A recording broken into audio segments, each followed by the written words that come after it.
चलिए बच्चों, तो आज का अपना जो लेक्चर है सेकंड, उसमें हम बात करने वाले हैं अकाउंट्स एंड ऑडिट के स्कैनर की। जैसे हम लोग को पहले कहा था कि हम लोगों को स्कैनर के बेसिस पर अपना रिवीजन मारना है पूरा का पूरा। तो हमारा जो अगला टॉपिक है वो मालूम है कौन सा टॉपिक है? वो है अकाउंट्स एंड ऑडिट।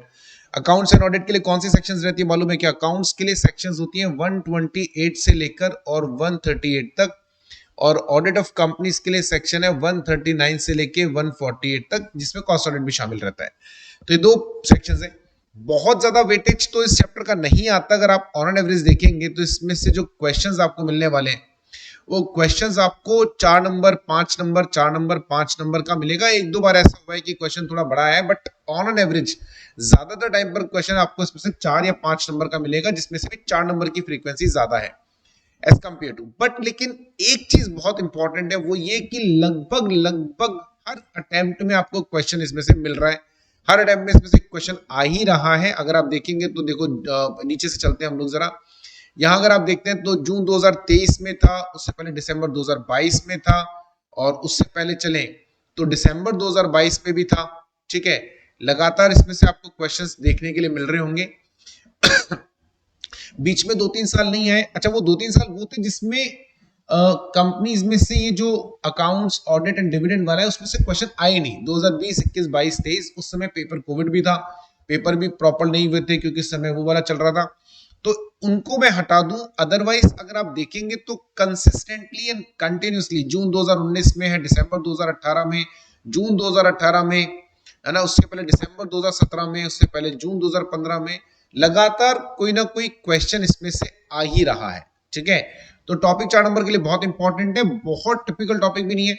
तो फटाफट से हम लोग इसके क्वेश्चंस देखते हैं कि एग्जाम में किस तरह के क्वेश्चंस इसमें से आ रहे हैं, कौन कौन से क्वेश्चंस है जो रेगुलर बेसिस पे इसमें आ रहे हैं। पहला है draft directors responsibility statement to be attached in the directors report under the Companies Act section under Companies Act 2013।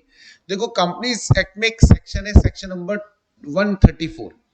अभी मैं आपको याद दिलाता हूं, सेक्शन 134 किस चीज का बेटा? सेक्शन 134 आता है डायरेक्टर की रिपोर्ट का, कि डायरेक्टर्स को अपनी रिपोर्ट कैसे बनानी चाहिए या डायरेक्टर्स की रिपोर्ट कैसे बनती है, उसके ऊपर ये एक सेक्शन है, डायरेक्टर्स रिपोर्ट। इस डायरेक्टर्स रिपोर्ट के अंदर एक कॉलम होता है जिसको हम बोलते हैं डीआरएस। डीआरएस क्या रहता है? डीआरएस का मतलब है डायरेक्टर्स रिस्पॉन्सिबिलिटी स्टेटमेंट, राइट। अच्छा, डायरेक्टर्स रिपोर्ट किस चीज के बारे में? मैं पहले आपको डायरेक्टर्स रिपोर्ट के बारे में थोड़ी सी बातें समझा देता हूं। डायरेक्टर्स रिस्पॉन्सिबिलिटी स्टेटमेंट, पहले इसके बारे में आपको मैं थोड़ी सी बात बता देता हूं। डायरेक्टर्स रिपोर्ट बेसिकली कंपनी के बीओडी को बनानी होती है, जो कि आपको शेयर होल्डर को भेजनी होती है अलोंग विद फाइनेंशियल स्टेटमेंट्स। यानी सेक्शन अगर हम 136 की तरफ जाएं तो सेक्शन 136 ये बोलता है, सेक्शन 136 ध्यान दीजिएगा जरा, सेक्शन 136 ये बोलता है कि कंपनी को अपनी एजीएम से कम, एजीएम से ध्यान दीजिएगा जरा, कम से कम 30 दिन पहले फाइनेंशियल स्टेटमेंट्स सारे शेयर होल्डर्स को भेजने होंगे। जिस भी दिन कंपनी की एजीएम होगी उससे पहले फाइनेंशियल स्टेटमेंट, और ये फाइनेंशियल स्टेटमेंट अकेले नहीं जाएंगे, ये फाइनेंशियल स्टेटमेंट के साथ में ऑडिट रिपोर्ट भी जाएगी, इन फाइनेंशियल स्टेटमेंट के साथ में बोर्ड रिपोर्ट भी जाएगी। यानी कंपनी को फाइनेंशियल स्टेटमेंट तो भेजने ही है, किसको? सारे शेयर होल्डर्स को, under section 136।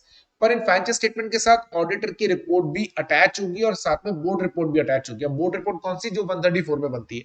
Board report basically बनाई क्यों जाती है? जैसे ऑडिट रिपोर्ट में कंपनी का ऑडिटर कंपनी के फाइनेंशियल स्टेटमेंट्स के बारे में, कंपनी के बारे में अपनी राय देता है, उसी तरीके से बोर्ड रिपोर्ट में कंपनी का जो मैनेजमेंट है वो बताता है, कंपनी के बारे में बताता है कि उनके क्या फ्यूचर प्लान्स है। बहुत सारी बातें उसमें डिस्क्लोज करनी होती है। यानी कंपनी के बारे में जितनी भी बातें हैं जो बोर्ड को लगता है कंपनी के शेयर होल्डर्स को बताई जानी चाहिए, और जो फाइनेंशियल स्टेटमेंट में नहीं है या फाइनेंशियल स्टेटमेंट में नहीं बताई जा सकती, उन सारी बातों को ऑडिटर कहां पर मेंशन करता है, सॉरी, कंपनी का मैनेजमेंट कहां मेंशन करता है? बोर्ड रिपोर्ट के अंदर। बहुत बड़ी रिपोर्ट होती है बोर्ड रिपोर्ट, बहुत सारी बातें होती है। आप समझो ना, खाली फाइनेंशियल फिगर्स ही थोड़ी ना है, ऐसा थोड़ी ना है कि खाली फाइनेंशियल फिगर्स ही है जो हमें कंपनी के शेयर होल्डर को बतानी है। फाइनेंशियल फिगर्स के अलावा बहुत सारी ऐसी बातें भी होती हैं कंपनी के बारे में, जो बातें कंपनी अपने शेयर होल्डर्स को नहीं बता पाती बिकॉज ऑफ फाइनेंशियल स्टेटमेंट्स के फाइनेंशियल नेचर के कारण।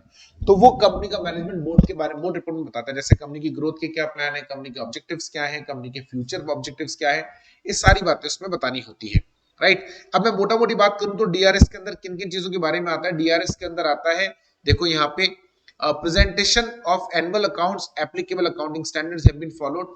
बताना होगा उनको कि भैया हमने कंपनी के एनुअल अकाउंट्स बना लिए हैं, कंपनी के annual accounting standards, annual financial statement को बनाने में हमने annual account sorry accounting standards को फॉलो करा है। ये उनको लिखना होता है कि ये हमारी जिम्मेदारी है कि हम फाइनेंशियल स्टेटमेंट बनाएं और उन फाइनेंशियल स्टेटमेंट्स में अकाउंटिंग स्टैंडर्ड लगाएं। The accounting policies have been consistently applied and reasonable prudent judgment and estimates are made so as to give a true and fair view of state of your company as on 31st of March and of जो भी year आ रहा है वो अपनी report में ये बताएंगे कि हमने अकाउंटिंग पॉलिसीज को कंसिस्टेंटली फॉलो करा है, लगाया है, और जहां जहां पे भी हमें जजमेंट या एस्टिमेशन करना है वो हमने कर लिया, और हमने जो फाइनेंशियल स्टेटमेंट बताए बनाए हैं वो ट्रू एंड फेयर व्यू देते हैं। वो देते हैं या नहीं देते एक्चुअल में वो तो ऑडिटर बताएगा, लेकिन मैनेजमेंट तो लिखेगा ना कि भाई जैसे ऊपर से लिखा कि एनुअल अकाउंट्स बनाना हमारा काम, उसमें अकाउंटिंग स्टैंडर्ड लगाना हमारा काम। उसने बोला ना कि अकाउंटिंग पॉलिसीज को हमने कंसिस्टेंटली फॉलो करा है, रीजनेबली फॉलो करा है, जो भी एस्टिमेट वगैरह है वो हमने ढंग से करे हैं। Proper and sufficient care has been taken for the maintenance of adequate accounting records in accordance with the provisions of Companies Act for the safeguarding of assets of the company and prevention and detection of fraud. हमने company के accounts को adequately maintain करा है, और accounts को maintain करते समय हमने अपनी कंपनी की एसेट्स को प्रोटेक्ट करने के लिए, फ्रॉड एंड एरर को प्रिवेंट करने के लिए जो भी करना है वो हमने करा है। The annual accounts of the company have been prepared on a going concern basis. वो लिखेंगे कि हमने कंपनी के अकाउंट्स को गोइंग कंसर्न बेसिस पे बनाया है। And company's internal auditors have conducted periodic audits to provide reasonable assurance. Company के इंटरनल ऑडिट करवाने का काम कंपनी के बोर्ड का होता है, तो हमने अपने कंपनी के अकाउंट्स की इंटरनल एंड पीरियडिक ऑडिट भी कराई है, जिससे कि हमको ये पता चल सके कि जो भी पॉलिसीज हैं, प्रोसीजर्स हैं, वो हमने सही फॉलो करे हैं या नहीं करे। ये सारी बातें कंपनी का जो बोर्ड है वो अपनी बोर्ड रिपोर्ट में बताता है। ये 5 बातें बेसिकली बोर्ड रिपोर्ट में नहीं, बोर्ड रिपोर्ट में डीआरएस कॉलम में, बोर्ड रिपोर्ट में तो बहुत सारी चीज जाती है। तो बेसिकली डीआरएस जैसा कि नाम से पता चल रहा है, डायरेक्टर रिस्पांसिबिलिटी स्टेटमेंट, इसमें डायरेक्टर्स अपनी जितनी भी रिस्पांसिबिलिटीज है उनके बारे में मेंशन करता है। जितनी भी अपनी रिस्पांसिबिलिटीज है बोर्ड की, जैसे अकाउंट्स बनाना, अकाउंट्स को अकाउंटिंग स्टैंडर्ड के हिसाब से बनाना, अकाउंट्स को बनाने में अकाउंटिंग पॉलिसीज को लगाना, अकाउंटिंग पॉलिसीज को कंसिस्टेंटली फॉलो करना, ठीक है, और अकाउंटिंग रिकॉर्ड्स को मेंटेन करना, एसेट्स का सेफगार्ड करना, फ्रॉड्स एंड एरर्स को प्रिवेंट करना, ठीक है, फाइनेंशियल स्टेटमेंट गोइंग कंसर्न के बेसिस पे बनाना एंड सो ऑन। ये सारी उसकी जिम्मेदारी है, वो हमको बनाना है। अब आपको क्या करना है, आपको उसने पूछा एक बोर्ड रिपोर्ट बनाओ, डीआरएस बनाओ, तो आपको इतना कुछ करने की जरूरत नहीं है। आपको सीधा क्या करना है एग्जाम के अंदर, एक तो आपको सेक्शन 134 के बारे में थोड़ी सी बात बता देनी है। सेक्शन 134 के बारे में थोड़ी सी बात से हमारा क्या मतलब है, सेक्शन 134 से हमारा मतलब ये है कि आपको ये बता देना है सेक्शन 134 में कि भैया जो है as per section 134 a company's board need to prepare a board report, and in that board report or director's report company used to include various matters including director's responsibility statement. Under section 134 company has to prepare a board report. In the board report company's board has to mention various things including director's responsibility statement. DRS is about various responsibilities of management which includes following. वो 5 point आपको लिख कर आने के हैं, ठीक है। 4 number का क्वेश्चन है, सिंपल क्वेश्चन होता है, 5 का अब तो 4 में ही आएगा। The liability of audit fees has been outstanding since last 2 years.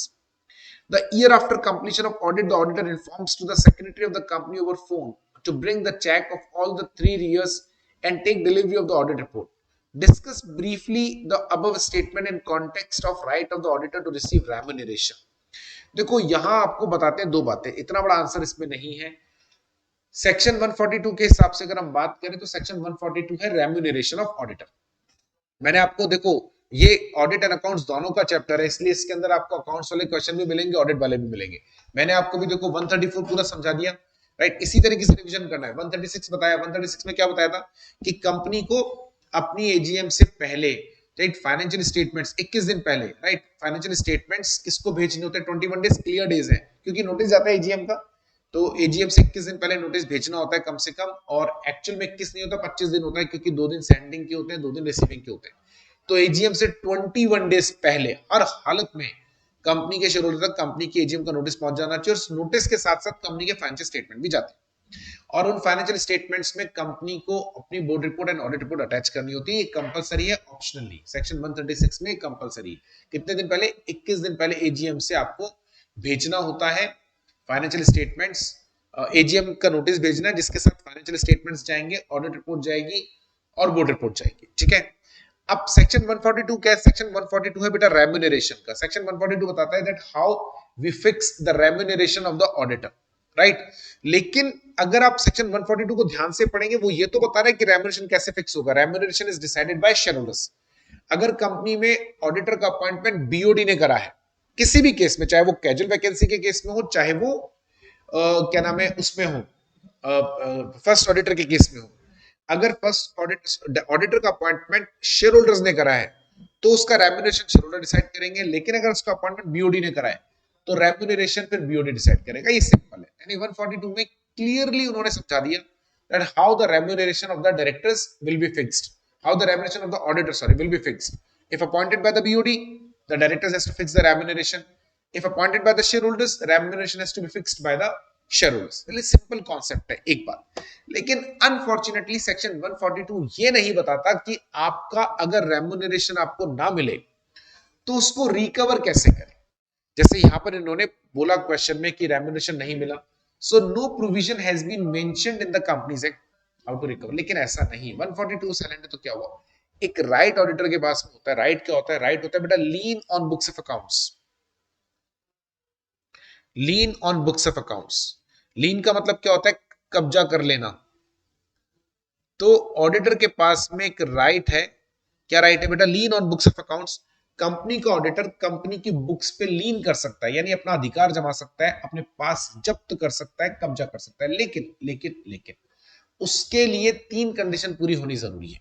एक तो जो बुक्स ऑफ अकाउंट्स है वो ऑडिटर से चुरा के या उठा के नहीं लाया जबरदस्ती, वो बकायदा बुक्स ऑफ अकाउंट्स उसके पास में कंपनी से आई है, यानी कंपनी ने बुक्स अपनी मर्जी से भेजी थी ऑडिट करने के लिए। सेकंड, ऑडिटर ने उसके ऊपर ऑडिट वर्क परफॉर्म करा है। एंड थर्ड, ऑडिटर ने उसकी ऑडिट रिपोर्ट दी है, यानी ऑडिट वर्क परफॉर्म करा तो ऑडिट रिपोर्ट दे दी है, उसकी फीस आउटस्टैंडिंग है। मतलब ये तीनों कंडीशन पूरी हो, ऑडिटर के पास बुक्स ऑफ अकाउंट्स कंपनी की मर्जी से आई है, अपने आप नहीं आई, जबरदस्ती आप उठा के नहीं लाए। सेकंड, वो बुक्स ऑफ अकाउंट्स पे आपने वर्क परफॉर्म करा है, ऑडिट रिपोर्ट इशू करी है। And third, your remuneration is outstanding. तो आप बुक्स ऑफ अकाउंट्स को लीन कर सकते हो, ये आपका अधिकार है क्या? बिल्कुल अधिकार है। लेकिन अगर हम अपने वाले क्वेश्चन में जाएं तो यहाँ पे उसकी ऑडिट रिपोर्ट 3 सालों से, सॉरी ऑडिट फीस 3 साल से पेंडिंग है।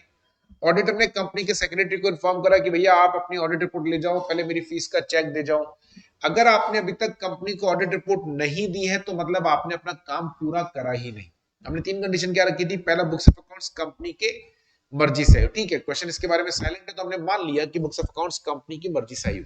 दूसरा, हमने बोला था कि बुक्स ऑफ अकाउंट्स जो है वो बुक्स ऑफ अकाउंट्स जो उस पर आपने ऑडिट वर्क परफॉर्म करा है।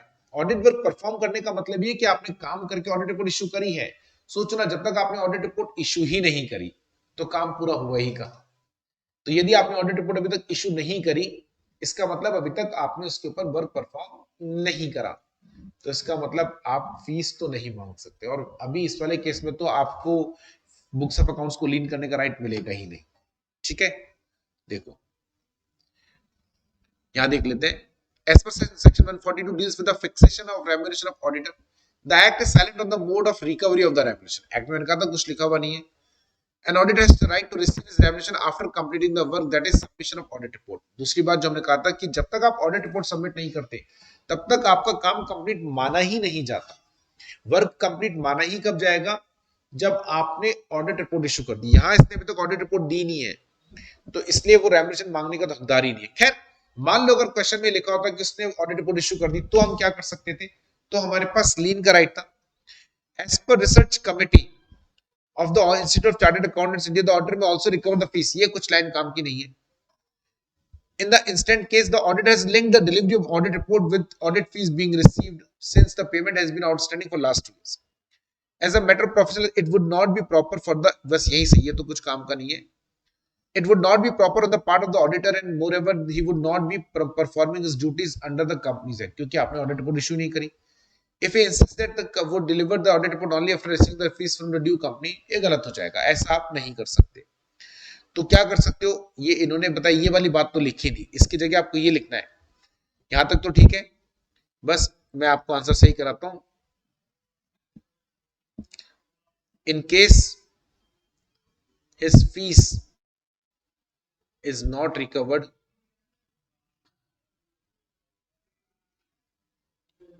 he may exercise his right of lien on books of accounts, right? But this is possible only when पहला came to his possession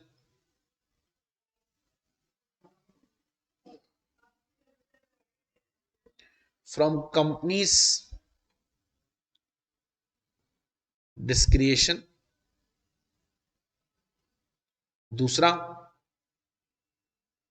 he performed work on it, audit work, and issued audit report, and the last, his fees is outstanding, right? ये आपको लिख कर आना है। इधर वाले case में since audit report is not issued, he cannot exercise this right also. In above case, he has not issued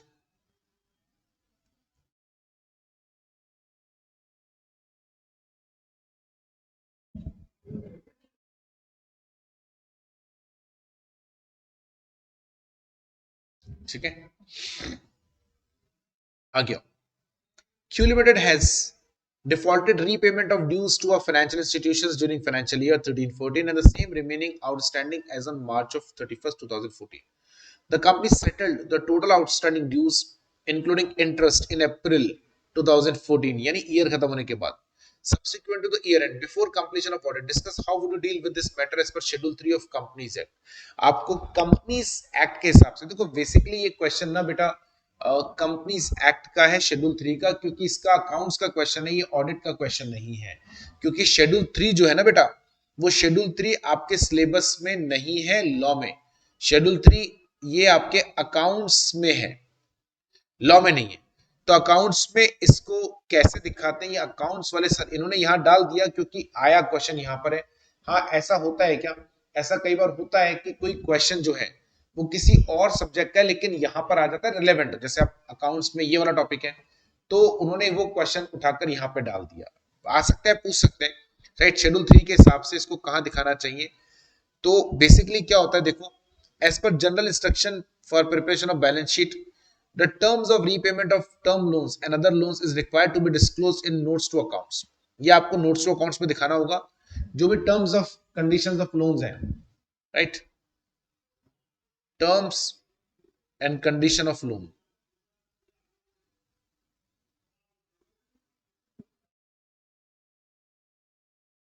are shown in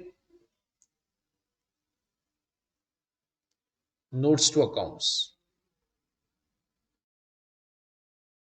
in balance sheet. It also requires specifying the period and the amount of continuing default as on the balance sheet date in repayment of loans and interest separately in each case. आपको हाथ क्या भी बताना है, outstanding amount कितना है और outstanding interest कितना है, ठीक है, अमाउंट ऑफ लोन, ये आपको नोट दिखाना पड़ेगा। In given case Q Limited defaulted in repayment of dues of a financial institution which remains outstanding, the company has settled the loan। ये तो हो गया ठीक, बस ये लिखिए, तो पूरा question as it is repeat कर दिया इन्होंने, ये तो पूरा क्वेश्चन रिपीट है। काम की बात क्या है यहाँ पे देखो, मैं यहाँ पे लिख देता हूँ, the terms of the repayment of term loan and other loans required to be disclosed in notes to accounts. It also required specifying the period and amount of continuing default. ये आपको नीचे नोट्स टू अकाउंट से बताना पड़ेगा। ये बहुत rare question है, बार बार repeat नहीं होता। Define the term expression accounting standards within the meaning of Companies Act. बेटा this question I would like to refer to the accounts. Accounts वाले सर आपको ये बताएंगे कि अकाउंटिंग स्टैंडर्ड की क्या डेफिनेशन है कंपनीज एक्ट के हिसाब से। क्योंकि अकाउंटिंग स्टैंडर्ड का एक टॉपिक पूरा आपके अकाउंट्स में, तो अकाउंटिंग स्टैंडर्ड की डेफिनेशन, तो आप अपने अकाउंट्स वाले टीचर से, यानी सीएफआर, सीएफआर बोलते हैं ना, कॉर्पोरेट फाइनेंशियल रिपोर्टिंग, उन वाले टीचर से आप पूछें कि सीएफआर के हिसाब से अकाउंटिंग स्टैंडर्ड की डेफिनेशन क्या है। ठीक है बेटा, वहां पर आएगा। लेकिन हाँ, यहाँ पर क्वेश्चन दे दिया, दे देते कभी कभी, कोई दिक्कत वाली बात नहीं है। The Companies Act 2013 has introduced several provisions which would change the way Indian corporate do business, and one such provision is spending on CSR. Discuss the provisions governing CSR as provided in Companies Act. तो मैं आपको इसके provisions थोड़े से बताता हूँ। देखो, उन्होंने बहुत सारे प्रोविजन यहाँ पर लिखे हुए हैं CSR के, कितने लिख दिए, लगभग 3-7 पॉइंट यहाँ लिखे। आपको बताता हूँ CSR है क्या।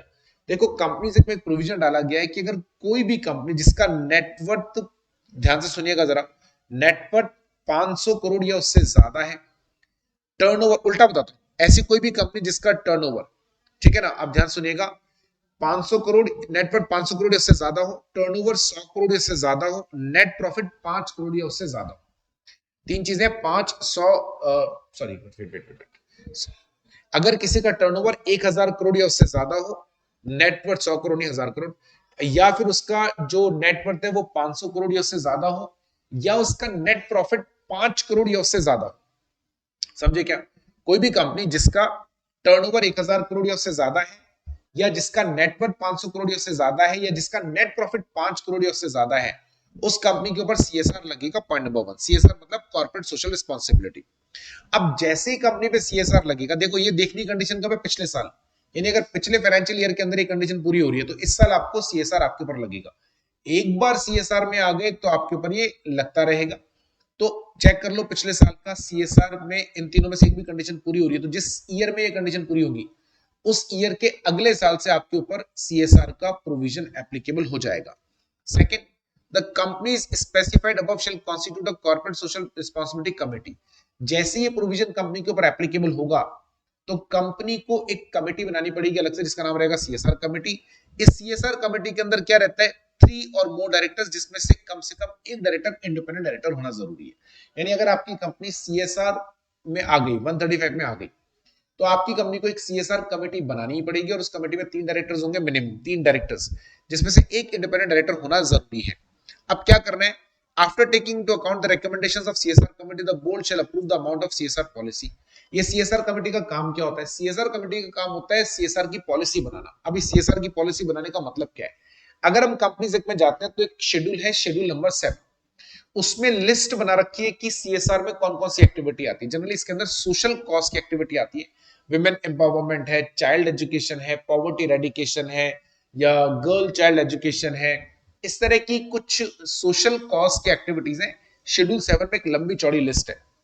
सीएसआर कमेटी को बेसिकली 2-3 काम करने होते हैं। पहला काम तो उसको एक्टिविटीज चूज करनी है कि कौन कौन सी एक्टिविटी के ऊपर हम लोग सीएसआर का पैसा खर्च करने वाले हैं, तो उसको वो एक्टिविटीज चूज करनी होती है, that which activities, on which activities how much amount we will going to spend, point number 1।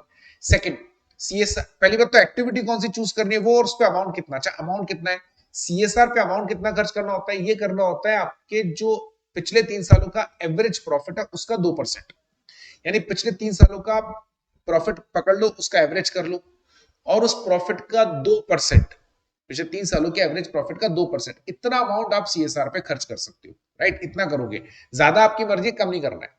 अब इस अमाउंट को भी किस एक्टिविटी पे कितना कितना खर्च करें, मान लीजिए आपने 3 एक्टिविटीज चूज करी, तो तीनों में कितना कितना खर्च करें, ये सब सीएसआर कमेटी डिसाइड करती है। तो CSR committee basically chooses the activities to be undertaken for CSR, how much amount is to be spent on each activity, and third, last but not the least, वो जो amount आप spend करोगे उसको कैसे खर्च करना, उसकी मॉनिटरिंग, ये पूरी पॉलिसी सीएसआर कमेटी बनाएगी। इस पॉलिसी को सीएसआर कमेटी बोर्ड को दे देगी, बोर्ड सीएसआर कमेटी के रिकमेंडेशन के बेसिस पे इस पॉलिसी को अप्रूव करता है। The content of the policy shall be disclose in the board report. ये जो भी आपने पॉलिसी बनाई पूरी की पूरी एज इट इज आप अपनी बोर्ड रिपोर्ट में पब्लिश करोगे, पब्लिक को पता चलना चाहिए, आपके शेयर होल्डर्स को पता चलना चाहिए कि आपकी आखिर बोर्ड रिपोर्ट, आपकी सीएसआर पॉलिसी है क्या। It shall also be placed on the company's website in a manner to be prescribe. आपको अपनी यानी बोर्ड रिपोर्ट में डालोगे जिससे कि लोग बोर्ड रिपोर्ट पढ़े और आपकी कंपनी की वेबसाइट पे भी रहे। The board shall ensure that the activities as are included in CSR policy are undertaken, ये मैंने आपको ऊपर ही बता दिया, शेड्यूल 7 में दे रखी एक्टिविटीज उन पे खर्च करना है। The following additional features of the sections, while spending the amount earmarked for CSR the company shall give। अब देखो ये जो अमाउंट आप खर्च करोगे, अमाउंट मैंने आपको बता दिया पिछले 3 सालों के एवरेज प्रॉफिट का 2%, उससे ज्यादा खर्च आप कर सकते हो, बाकी आपकी इच्छा है। किस एक्टिविटी पे कितना खर्च करना है, किस एक्टिविटी पे खर्च करना है और कितना कितना खर्च करना है, ये आप कहां से डिसाइड करोगे, ये डिसाइड करोगे आप CSR कमेटी डिसाइड करेगी। इस अमाउंट को आप जब खर्च करोगे तो कोशिश करो आपके जो लोकल एरियाज है उनको प्रायोरिटी पे रखो, उनको मेजर प्रेफरेंस आपको देना है। If company fails to spend the amount, the board shall specify the reason for not spending the amount, the board report। यदि जितना अमाउंट आपने सोचा था या जितना अमाउंट आपने डिसाइड किया था पॉलिसी में, उतना अमाउंट आप उस एक्टिविटी पे खर्च नहीं कर पाए, तो इसकी भी जानकारी आपको अपनी बोर्ड रिपोर्ट में देनी है। The eligible companies are required to spend in every financial year at least 2% of average net profit of company made in 3 immediate। ये मैंने आपको अभी स्लाइड पे समझाया, राइट। तो ये हमारा CSR का पॉइंट है। इस पर अगर क्वेश्चन आता है, बड़ा सिंपल क्वेश्चन आएगा, ज्यादा माथा पच्ची वाला क्वेश्चन नहीं आता, ठीक है। तो ये आपको कर आना है। उसके बाद में आगे चलते हैं हम लोग next question. The auditors of the company refuses to make their report on the annual accounts of the company before it is signed on the behalf of board of directors advise the company। बिल्कुल सही, एक provision आता है section 134। आप कहेंगे sir 134 तो board report का है, नहीं, 134 में दो चीजें हैं। एक तो बोर्ड रिपोर्ट जो आपने पढ़ा, वो तो प्रोविजन है ही अपनी जगह, उसके अलावा क्या है बेटा 134 में बोर्ड रिपोर्ट के अलावा क्या है, उसके अलावा है signing off financial statement. Provision क्या है, कंपनी का मैनेजमेंट, कंपनी के बोर्ड ऑफ डायरेक्टर्स, कंपनी के फाइनेंशियल स्टेटमेंट्स को प्रिपेयर करवाएंगे और उसके बाद में उसके ऊपर साइन करके फिर ही ऑडिटर को देते हैं। फाइनेंशियल स्टेटमेंट्स को बनाएंगे, उसको बनाने के बाद में उसके उस पे साइन करवाकर कंपनी के बोर्ड में किसके साइन होंगे बताता हूं भाई, उनको साइन कराने के बाद हम वो फाइनेंशियल स्टेटमेंट किसको देते हैं बेटा, ऑडिटर को। फिर जाकर ऑडिटर ना उसकी ऑडिट करता है। Like auditor needs a guarantee from the management that they have prepared their response, they have prepared financial statement, मतलब उन्होंने अपनी जिम्मेदारी पूरी कर ली है। इस बात का तो यार उनको एक सर्टिफिकेट चाहिए होगा ना यार। तो वो बताओ, अभी हम लोग बोर्ड फाइनेंशियल स्टेटमेंट बीओडी ने बनाई नहीं, उसने अपनी जिम्मेदारी पूरी करी नहीं करी, हम ऑडिट कैसे करें? या मैनेजमेंट ने मालूम कुछ भी P&L बैलेंस शीट यूं बना के शेयर होल्डर ऑडिटर को दे दिया, अब ऑडिटर गलती निकाल रहा है, फिर मैनेजमेंट बार बार चेंज करा रहा है उसके अंदर, ऐसा थोड़ी ना होता है। आप पहले लिख, जैसे अपन लोग एग्जाम में करते हैं ना, आपने पूरी कॉपी भर दी, अभी आप एग्जामिनर को दे दो, आपने पूरी कॉपी भर दी, अभी आप एग्जामिनर को दे दो। अब एग्जामिनर जाने, अब आप, लेकिन पहले आप तो बोलो, अगर मान लो आपने कॉपी भरी नहीं और आप एग्जामिनर को दोगे, चेक करेगा क्या? तो पहले हमें कॉपी भरनी होती है, फिर हम एग्जामिनर को बताते हैं कि भैया मैंने कॉपी भर दी, अब तू चेक करके बता जो मैंने लिखा वो सही है या नहीं है, ठीक है। तो देखो द ऑडिट, यहाँ पे साइन कौन करेगा बताऊंगा, the auditor is right, correct, बिल्कुल सही बात है। Accounts are presented to the auditor only after they are approved by the board and signed by the authorised person. The auditor is only expected to submit his audit report. जब तक auditor के पास signed accounts नहीं आएंगे तब तक वो audit नहीं करेगा। After conducting an examination of necessary documents, analyzing the relevant information and test checking the accounting records in order to be able to form an opinion of the financial statements presented to him. The checking of accounts are already completed before accounts are approved by the board.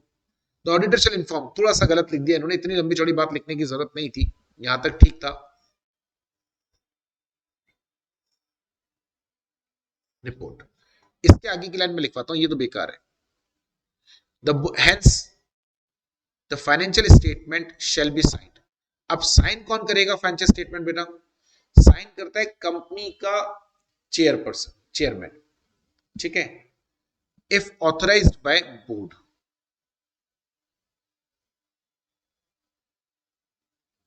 Chairman या manager, अगर वो authorised नहीं है, अगर वो authorise नहीं है तो फिर at least 2 directors out of which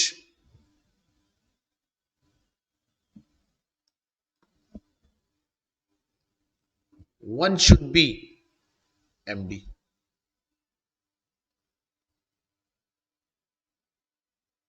ठीक है, थर्ड कंपनी का एमडी होना चाहिए। इसके अलावा अगर कंपनी में, मतलब ये दोनों लोग साइन करेंगे कंपनी में, इसके अलावा कंपनी के सीएफओ के साइन भी इसके ऊपर होते हैं। इनके जब तक ये साइन नहीं करेंगे तब तक ऑडिटर ऑडिट नहीं करेगा। तो auditor is right in his approach. आगे आओ, what is the minimum amount of the contribution company give to CSR, मैंने आपको ऑलरेडी बता दिया, अभी हमने पीछे पढ़ लिया। ठीक है, सीएसआर में आपको पिछले 3 सालों के एवरेज प्रॉफिट का 2% खर्च करना होता है, लोकल एरिया को प्रेफरेंस देना है, और अगर आप अमाउंट खर्च नहीं कर पाए तो उसके बारे में बताना है, ऑलरेडी भी हमने कवर कर लिया। The board of the directors of the company have filed a complaint with ICAI against their statutory auditors for their failing to attend annual general meeting। देखो कंपनीज एक्ट में एक सेक्शन है 146, section 146 क्या कहता है, auditor has a right to attend AGM. ठीक है ना, auditor has a right to attend AGM, वो आपको एजीएम अटेंड करने का राइट है। लेकिन कंपनीज एक्ट साथ के साथ ऑडिटर के ऊपर एक ड्यूटी भी डालता है कि अगर ऑडिटर, राइट तो है ही आपका एजीएम अटेंड करने का, राइट के हिसाब से देखूं तो मैं अटेंड कर भी सकता हूं, नहीं भी, पर सेक्शन 146 ये कहता है कि भाई राइट तो है लेकिन हम चाहते हैं आप अटेंड करो, बस इतना सा राइट हम आपको दे सकते हैं कि अगर आप खुद अटेंड नहीं करना चाहते तो आप अपने किसी असिस्टेंट को भेजो, या फिर आप पहले हमसे एक बार एप्लीकेशन अप्रूवल करवा लो कि भाई आप मीटिंग में नहीं आओगे। समझो, आप ऑडिटर का मीटिंग में एजीएम में रहना इसलिए जरूरी है क्योंकि कंपनी के शेयर होल्डर्स के सवालों के जवाब देने होते हैं, इसीलिए कंपनी से कहते हैं कि भैया एजीएम तो अटेंड करो। और अगर आप किसी वजह से एजीएम अटेंड नहीं कर पा रहे खुद, तो आप अपने किसी असिस्टेंट को भेज दो, और अगर आप किसी असिस्टेंट को भी नहीं भेज पा रहे हैं या भेजना चाहते तो कोई बात नहीं, ऐसे केस में आप एक काम कर सकते हो। क्या काम कर सकते हो आप ऐसे केस में, आप जो है एक कंपनी को एप्लीकेशन दो कि भाई मेरे पास ये रीजन है, इस वजह से मीटिंग अटेंड नहीं कर पाता, तो अलाउड है। यदि अगर आपने ऐसा नहीं करा, यानी आपने कंपनी से परमिशन भी नहीं ली और आपने एजीएम भी अटेंड नहीं करी, तो फिर आपके ऊपर चार्ज लग सकता है, यानी आपकी शिकायत करना लाजमी है। कंपनी ऑडिट को हटा भी सकती है। What is the role of the audit committee vis-a-vis the statutory auditor when the company wishes to engage them to perform certain engagement? देखो कंपनीज एक्ट में एक सेक्शन है 144, एक लिस्ट उसमें एक लिस्ट है। सेक्शन 144 किस चीज के बारे में, सेक्शन 144 है कि कोई भी व्यक्ति जब किसी कंपनी का ऑडिटर है तो while he is an auditor of the company, simultaneously कौन कौन सी सर्विसेज कंपनी को नहीं दे सकता। जब कोई पर्सन कंपनी का ऑडिटर है, स्टैट्यूटरी ऑडिटर अगर आप कंपनी के हो, सो साइमल्टेनियसली कौन कौन सी सर्विसेज आप कंपनी को नहीं दे सकते, उसकी एक लिस्ट बनी हुई है कि भैया जब आप कंपनी के स्टैट्यूटरी ऑडिटर हो, उस कंपनी को सर्विसेज मत देना। तो जब कभी भी कंपनी की ऑडिट कमेटी कंपनी के स्टैट्यूटरी ऑडिटर को कुछ सर्विसेज परफॉर्म करने के लिए बोले, ऑडिटर को मतलब वो ऑलरेडी ऑडिटर है, तो फिर उनको सेक्शन 144 का ध्यान रखना चाहिए। ठीक है, examine the particulars to be required to be contained in DRS as per the provision। देखो ये ऑलरेडी ऊपर डिस्कस कर चुके हैं, इन्होंने बहुत डिटेल में दे दिया, इतनी जरूरत नहीं है, ऊपर जो हमने पढ़ा था वो सेम रहेगा, इतना बड़ा आंसर लिखने की जरूरत नहीं है। 4 नंबर का क्वेश्चन है, सेम एज बिफोर। इन्होंने बेवजह आंसर को बहुत स्ट्रेच कर दिया, इसकी कोई कोई जरूरत नहीं है। ठीक है, the e-forms rolled out by the Ministry of Corporate Affairs under the provisions of Companies Act and the rules framed thereunder are mandatorily numbered alphanumeric। Explain the concept. क्या ये जरूरी है कि जो फॉर्म्स हम लोग भरते हैं वो जो एमसीए ने निकाल रखा है वो न्यूमेरिकल सीक्वेंस में हो, वो अल्फा न्यूमेरिकल हो। देखो जनरली नंबर जो होता है ना, AOC 4, MGT 7, right, DIR 1, DIR 2, DIR 3 ऐसे बनाते हैं ना फॉर्म, तो उसमें क्या होता है अल्फा न्यूमेरिकल होता है। देखिए ये बेसिकली फैसिलिटी इजीनेस करने, आज DIR 3 पढ़ते पता चलता है DIR मतलब डायरेक्टर के लिए फॉर्म है, पता चला ना। AOC annual filing of companies, AOC for annual filing of companies easily पता चल रहा है ना। इसके लिए फॉर्म्स को देखो, in order to facilitate easy understanding of e forms being rolled out under the provisions, right, they are mandatorily numbered as alphanumerical। हाँ मैंडेटरी तो है, उनका नंबर आपको अल्फान्यूमेरिकल, वरना लोगों को पहचानने में दिक्कत होगी, तो मैंडेटरी है, रखना पड़ेगा। राइट, शुरू के जो 2 अल्फाबेट हैं या 3 अल्फाबेट, बस 2 या 3 अल्फाबेट ऑफ 2 और 3 लेटर्स, इससे ज्यादा अल्फाबेट नहीं होने चाहिए। फिर उसके बाद सीरियल नंबर कितनी भी हो सकते हैं, जनरली वो 10 डिजिट के अंदर या मतलब 2 डिजिट्स में ही होता है generally. Briefly state the compliance requirements under the Companies act regarding risk management policy, ये सेक्शन नंबर 134 का ही पार्ट है। सेक्शन नंबर 134 में अगर आप जाएंगे तो सेक्शन 134 के अंदर जहां बोर्ड रिपोर्ट बनाते हैं,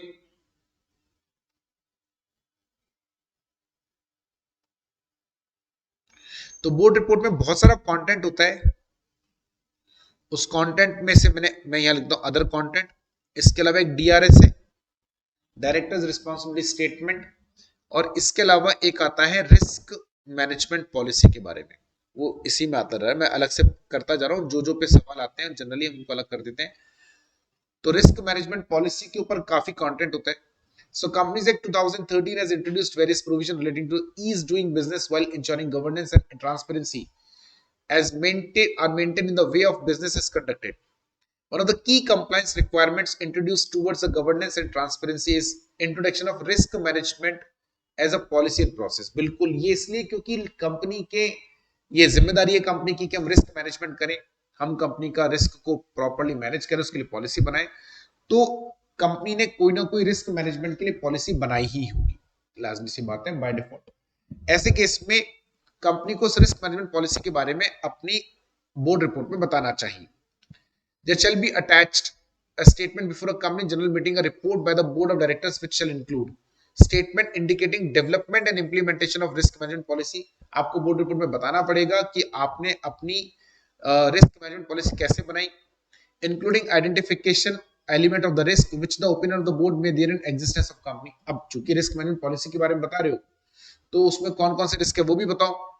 audit committee shall act in accordance with the terms of reference specified in board report and internal control का internal financial control and risk management system का इवैल्यूएशन, वो भी आपको इसके अंदर डिस्क्लोज करना है कि इंटरनल फाइनेंशियल कंट्रोल आपकी कौन से, ये सब चीजें ये थोड़ा सा याद करना पड़ेगा कंटेंट, लेकिन ठीक है ज्यादा रिपीटेटिव क्वेश्चन नहीं होता, जनरली आता ही है, right. Last, can the company keep any of the books of accounts at any other place? Yes, बिल्कुल मेंटेन कर सकते हैं। 128 के हिसाब से चले तो आप अपनी बुक्स ऑफ अकाउंट्स को अपने रजिस्टर्ड ऑफिस के अलावा कहीं और भी मेंटेन कर सकते हो। बस जिस दिन अगर आपने बुक्स ऑफ अकाउंट्स को किसी और प्लेस पे शिफ्ट करा तो उससे 7 डेज में कंपनी को इन्फॉर्म, आरओसी को इन्फॉर्म कर देना। बस इतनी सी ही रिक्वायरमेंट है, ये आपको ध्यान में रखना है, ठीक है। चलिए अब इसके बाद में क्वेश्चन है बेटा, देखो ये क्वेश्चन मैं रेफर करूंगा अकाउंट्स वाले सर के लिए, ये अकाउंटिंग का क्वेश्चन है। आपके मन में एक सवाल आ रहा होगा कि सर ये अकाउंट्स वाले सर के लिए क्यों रेफर कर रहे हो, अकाउंट्स वाले टीचर के लिए रेफर क्यों कर रहे हो? देखो बेटा ये बहुत नॉर्मल प्रैक्टिस है, कई बार ऑडिट में, ऑडिट एक ऐसा सब्जेक्ट है जो कि लाइक ऑडिट या लॉ, जिसमें लॉ से रिलेटेड कोई भी सवाल पूछा जा सकता है। अब चूंकि ये है तो सवाल लॉ का ही, लेकिन प्रोविजन जो है ना वो अकाउंट से रिलेवेंट है कि फाइनेंशियल स्टेटमेंट में कैसे प्रेजेंटेशन करना है, इसको लेकर एक्चुअली प्रोविजन। तो ये आपके अकाउंट्स का इन्होंने यहाँ डाल दिया क्योंकि सेम ही कोर्स में है ना जो फाइनल में, इसीलिए तो ये वहां पर जाएगा रेफर होकर। उसके बाद में आता है Interior Private Limited is a manufacturing company having turnover of ₹210 crore, having maximum outstanding loan from public financial institutions of ₹90 crore during the preceding financial year. You are required to state whether the company is liable to internal audit और not. देखो listed company अगर कोई भी होती है ना उसके लिए इंटरनल ऑडिट कंपलसरी है। पब्लिक कंपनी के लिए 3-4 कंडीशन है, चारों में से अगर एक भी कंडीशन पूरी हो रही है तो पब्लिक कंपनी के लिए, लिस्टेड है always compulsory, public unlisted company है तो 4 कंडीशन है, चारों में से अगर एक भी पूरी हो रही है तो आपको इंटरनल ऑडिट करानी पड़ती है। 4 कंडीशंस कौन सी है? अगर आपका पेड अप कैपिटल 50 करोड़ उससे ज्यादा हो, या फिर आपका टर्नओवर 200 करोड़ उससे ज्यादा हो, लोन या बोरिंग जो है आपकी वो 100 करोड़ उससे ज्यादा हो, या आपका डिपॉजिट्स 25 करोड़ या उससे ज्यादा हो। चारों में से अगर एक भी कंडीशन पूरी हो गई तो जिस साल में ये कंडीशन पूरी होगी उसके अगले साल से आपको फिर ऑडिट कराना, इंटरनल ऑडिट कराना कंपलसरी है। जिस साल ये आपकी कंडीशंस पूरी होंगी, जिस साल ये क्रॉस करेगा उसके नेक्स्ट ईयर एंड ऑनवर्ड्स आपको इंटरनल ऑडिट कराना कंपलसरी है, नॉट फ्रॉम दैट ईयर।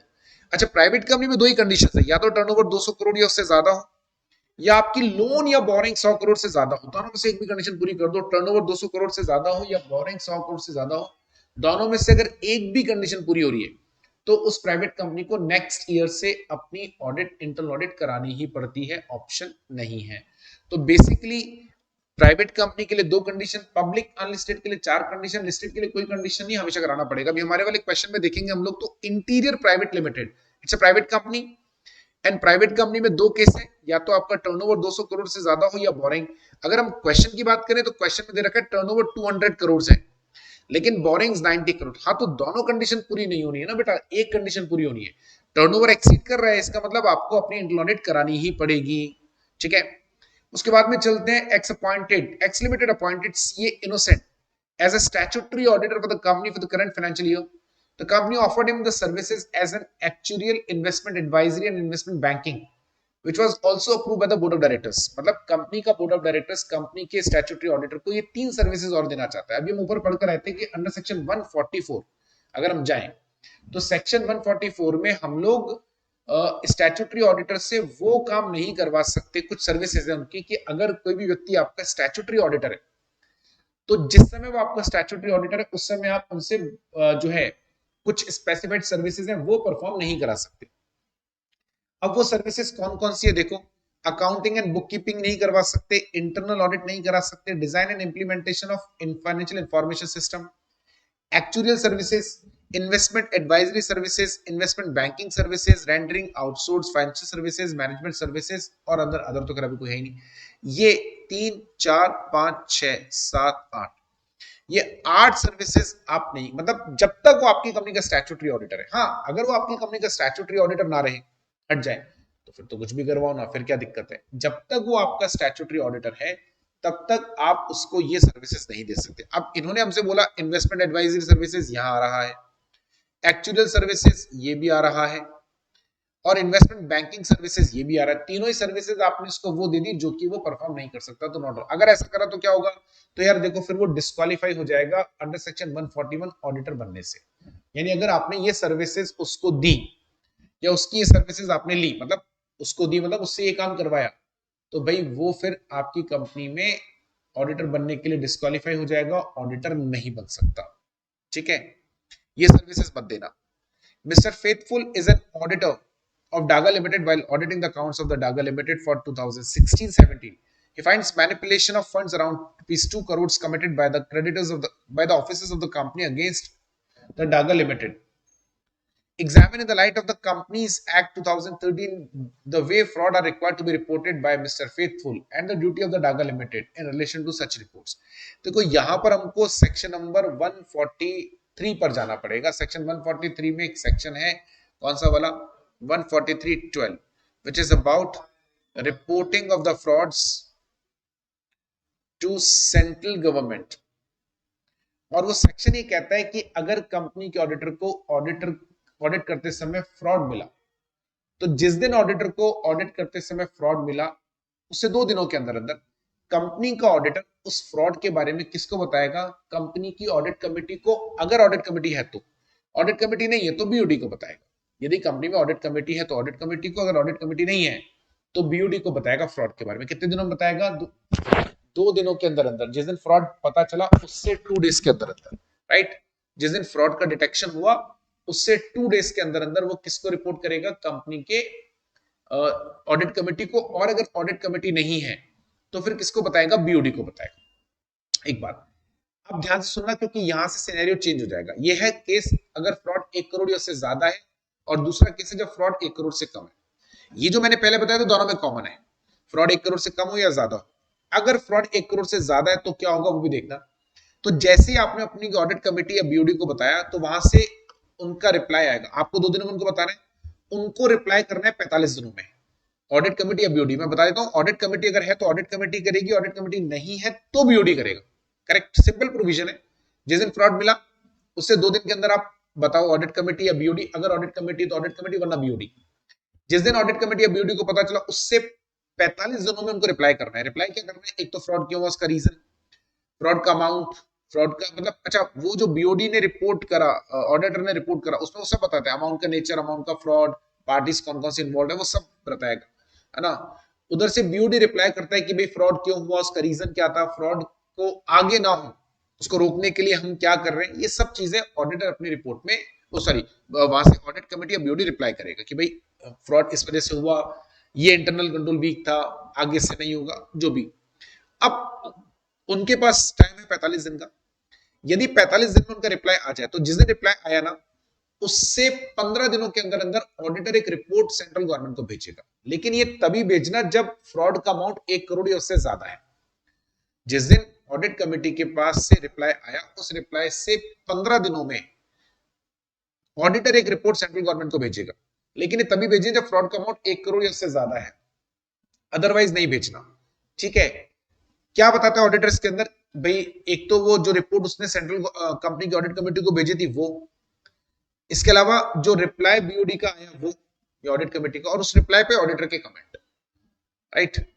अगर वहां से रिप्लाई नहीं आया मान लीजिए 45 दिनों में, तो 45 दिन खत्म होने के बाद नेक्स्ट 15 दिन यदि 45 दिनों में वहां से कोई रिप्लाई ही नहीं आया, रिप्लाई नहीं आया, तो 45 दिन खत्म होने के बाद अगले 15 दिनों के अंदर ऑडिटर रिपोर्ट भेजेगा सेंट्रल गवर्नमेंट को। क्या लिखेगा?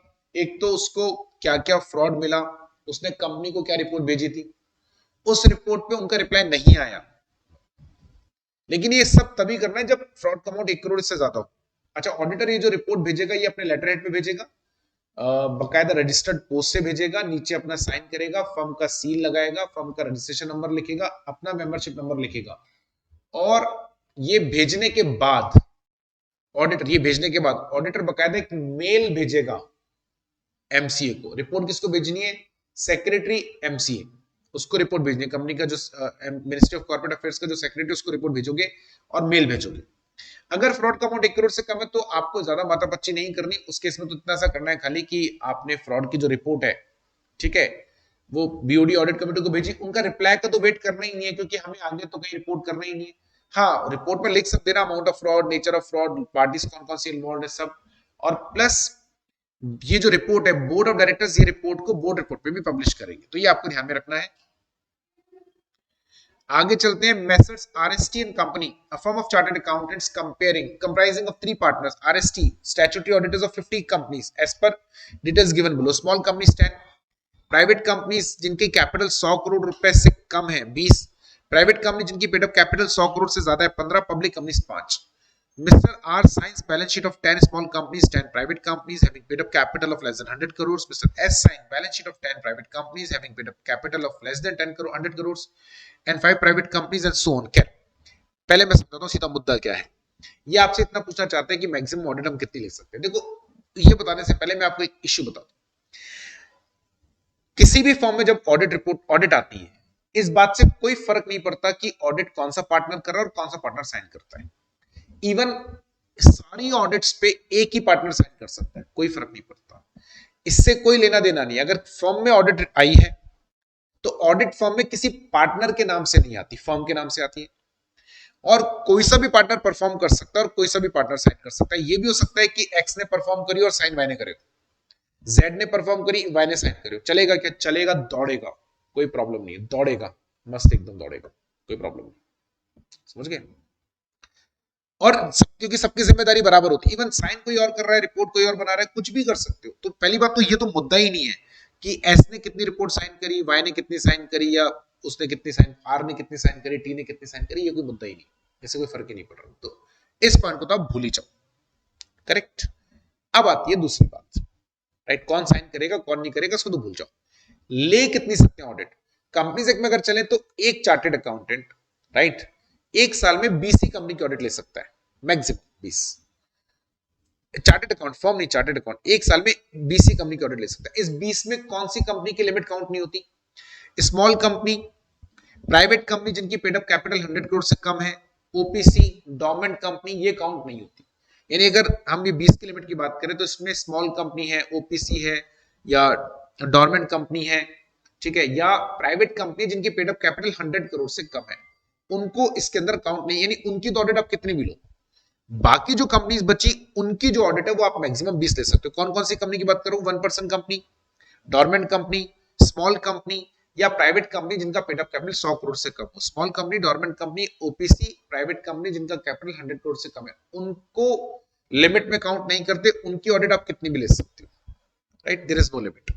बाकी जो कंपनी उनको लिमिट में लेना, वो आप 20 ले सकते हो साल में, राइट। अब फर्म की लिमिट कैसे निकलती है? सिंपल है, फर्म की लिमिट जितने नंबर ऑफ पार्टनर्स है, जैसे 3 पार्टनर है तो 20 इंटू 3, फर्म की लिमिट हो गई 60। इससे कोई फर्क नहीं पड़ता कि 60 ऑडिट किसके, कि 60 की 60 ऑडिट फर्म के नाम से आएगी। इससे भी फर्क नहीं पड़ता कि 60 ऑडिट पे कौन साइन कर रहा है। मतलब ऐसा नहीं कि आर की 20 है, एस की 20 है, टी की 20 है तो आर 20 पे साइन करेगा, एस 20 पे साइन करेगा, उससे कोई फर्क नहीं पड़ता यार। फर्म की लिमिट हो गई 60। अभी फर्म के अंदर 60 ऑडिट आ सकती है। 60 ऑडिट सारी की सारी आर करे, सारी की सारी एस करे, आर करे एस साइन करे, आर करे टी साइन करे, टी करे एस साइन करे, कुछ भी हो सकता है, उससे कोई फर्क नहीं पड़ता। बस लिमिट में ध्यान रखें, जितने नंबर ऑफ पार्टनर्स उतनी नंबर 20 से मल्टीप्लाई कर दो। 20 में वो मत लेना जो प्राइवेट कंपनीज है, पब्लिक कंपनी है ना, प्राइवेट कंपनीज जिनकी लिमिट कैपिटल 100 करोड़ से कम है, या ओपीसी है, डोरमेंट है। अब देखो, स्मॉल कंपनी की 10 है, प्राइवेट कंपनी जिनकी कैपिटल 100 से कम है वो 20 है, प्राइवेट कंपनी 100 से ज्यादा वाली 15 है, तो देखो पहली एक और दो तो काउंट ही नहीं होगी, यानी इनके पास अभी कुल मिलाकर ऑडिट है ही 20। भाई 10 और 20 को तो छोड़ दो, 20, जबकि ये 3 पार्टनर है, तो उसके हिसाब से ये कितनी ऑडिट्स ले सकते हैं, ये ले सकते हैं 60 ऑडिट्स, राइट, 60 ले सकते हैं। 60 में से जो ये इनके पास अभी है कितनी, 10 और 10 15 30, इनके पास अभी 50 है, 60 में से 50, 60 में से 50 नहीं है, शुरू की दो को तो काउंट ही मत करो, उनको हटा दो, तो एक्चुअली में 20 या भी तो 40 ऑडिट्स और ले सकते हैं, कोई दिक्कत की बात नहीं है, ठीक है, इतनी सारी ऑडिट्स के पास अवेलेबल है अभी। The central government initiated a case against Mr. Sujoy Bishnoi, managing director of BSK Limited, for causing damage of interest of financial industry by mismanagement of the funds, and referred the case to the tribunal, where the tribunal passed an order on 20th June 2018 holding Mr. Sanjay Sujoy was not fit and proper person to hold the such office. Mr. Sujoy vacated his office on 21st of June 2018, and he demanded compensation for the contract with the company for early with the light of given case whether Mr. Sujoy is entitled। देखो बेटा ये वाला question जो है ना गलत जगह डाल दिया लोगों ने, ये क्वेश्चन यहाँ का है ही नहीं, ये question section accounts and audit का नहीं है, ये क्वेश्चन जो जाएगा ना बेसिकली ये जाएगा सेक्शन नंबर 202 में, compensation of office of compensation for the loss of office of the director. अच्छा आंसर में भी थोड़ी गड़बड़ है, आंसर में इन्होंने सेक्शन 242 का रेफरेंस दिया है, सेक्शन 242 या 243 ऑपरेशन मिसमैनेजमेंट के हैं, इसके बारे में मैं आपको जब वो वाला चैप्टर पढ़ाऊंगा तब बताऊंगा। तो अभी हम इस क्वेश्चन को होल्ड पे डाल रहे हैं, इसके बारे में बात नहीं करेंगे, इसके बारे में बात वहां करेंगे, यहाँ का क्वेश्चन है ही नहीं है, ठीक है। आ जाओ, electro limited is engaged in generation of electricity for captive consumption through the captive generating plant. The company also maintain the cost records in their books of accounts as required under the cost records and audit rules. Mr. X, friend of an MD of the company, suggested name of his brother, who is a cost accountant in practice, for the purpose of his cost audit. However, the statutory auditor of the company is of the view that the company is not legally required to conduct cost audit now. The managing director is a dilemma about the requirement of cost audit or not. बड़ा simple सा है, देखें अगर कोई भी company, इसमें limit है, अगर आप जाएंगे रेगुलेटेड सेक्टर में, अगर आपकी कंपनी है तो अगर आपका टर्नओवर नोटिफाइड प्रोडक्ट से, जो नोटिफाइड प्रोडक्ट है आपके, उनका जो टोटल टर्नओवर है वो 25 करोड़ या उससे ज्यादा है, एंड टोटल टर्नओवर 50 करोड़ या उससे ज्यादा है, जैसे आपकी कंपनी 5 प्रोडक्ट बनाती है और 5 में से 3 प्रोडक्ट नोटिफाइड है जो कि सेंट्रल गवर्नमेंट ने नोटिफाई करे हुए, फॉर एग्जाम्पल अब 3 जो प्रोडक्ट नोटिफाइड है उनका टर्नओवर कितना है, 25 करोड़ या उससे ज्यादा, एंड टोटल टर्नओवर 50 करोड़ से ज्यादा है, तो ही कॉस्ट ऑडिट करानी, वरना नहीं। 3 प्रोडक्ट नोटिफाइड है फॉर एग्जांपल, तो 3 का टर्नओवर 25 करोड़ से ज्यादा है एंड टोटल टर्नओवर 50 करोड़ से ज्यादा है, तो ऑडिट कराना है, अदरवाइज नहीं। नॉन रेगुलेटेड सेक्टर में लिमिट है 35 और 100 करोड़, राइट। अच्छा इसके अलावा अगर कोई कंपनी, ये तो हो गई लिमिट, अगर आप इस लिमिट से ऊपर जाते हैं तो आपको ऑडिट करानी पड़ेगी, लेकिन साइमल्टेनियसली एक प्रोविजन है, यदि किसी कंपनी कोई एक्सपोर्ट करती है और उसका जो टोटल रेवेन्यू है उसका 75% एक्सपोर्ट से आता हो, या फिर किसी कंपनी, कोई कंपनी स्पेशल इकोनॉमिक जोन में हो, या कोई कंपनी इलेक्ट्रिसिटी जनरेशन में है लेकिन कैप्टिव कंजम्पशन के लिए, तो उनको कॉस्ट ऑडिट नहीं करानी होती। अब यहां पर अगर आप देखेंगे तो ये कंपनी इलेक्ट्रिसिटी जनरेशन में है फॉर कैप्टिव कंजम्पशन, ये तो वैसे एग्जाम्प्टेड है, लिमिट्स ऊपर जाए तो भी एग्जाम्प्टेड है, ठीक है। आगे चलते हैं, हमारा लास्ट क्वेश्चन क्या है। Mister Rabindranath is managing director of ABC limited. The audit is going on and there are many issues which the auditor has pointed out and the same are being clarified by the company management, but the auditor is not satisfied with the explanations. MD wants to consult with you as a CFO and then on how the current auditor can be removed. An auditor is also not feeling comfortable and has then thereafter threatened to resign. Please advise MD on the legal provisions of the, can the auditor be removed? Please state the provisions. देखें auditor को remove तो किया जा सकता है, under section 140 provision है auditor को हटाने का, लेकिन थोड़ा लंबा प्रोसेस है। क्या प्रोसेस है, पहले आपको एक तो बोर्ड रिजोल्यूशन पास करना पड़ेगा यूनानिमस। प्रोविजन क्या है, आपको अपने ऑफिस से हटाने के लिए पहले तो कंपनी को एक बोर्ड रिजोल्यूशन पास करना है यूनानिमस, उसके बाद कंपनी सेंट्रल गवर्नमेंट से अप्रूवल लेगी एडीटी 2 फॉर्म के अंदर, एंड देन उसके बाद में कंपनी को एक स्पेशल रिजोल्यूशन पास करना है, यानी जिस दिन आपने बोर्ड रिजोल्यूशन पास करा उसके 30 दिनों में आप सेंट्रल गवर्नमेंट का अप्रूवल लो, और उसके बाद जिस दिन सेंट्रल गवर्नमेंट का अप्रूवल आए उसके नेक्स्ट 60 डेज में आपको स्पेशल रिजोल्यूशन पास करना है, तो ही आप कंपनी के ऑडिटर को हटा सकते हो, वरना नहीं, ठीक है। एक बात ये तो हो गया कंपनी के पार्ट में। ऑडिटर चाहे तो वो खुद भी रिजाइन कर सकता है, एक एडीटी 3 फॉर्म आपको फाइल करना है, जिस दिन आप रिजाइन करोगे उससे 30 दिनों के अंदर अंदर आपको ADT3 फॉर्म फाइल करना है और वो फॉर्म आपको ROC को सबमिट करना है, कंपनी को भी सबमिट कर देना है, उसमें आपको रीजन बता देने हैं अपने रेजिग्नेशन। दोनों काम कर सकते हैं, दोनों अलाउड है। So that's all about the company accounts and audit. अब इसके बाहर नहीं आएगा, ये तय है, दैट आई गारंटी यू, नहीं आएगा इसके बाहर, क्योंकि हमने लगभग सारे प्रोविजन पढ़ लिए, सारे ही प्रोविजन आ गए, राइट। तो ये आपको अच्छे से करके जाना है। स्कैनर पूरा हमारा यहाँ पर कवर होता है अकाउंट्स एंड ऑडिट वाले टॉपिक का, ठीक है।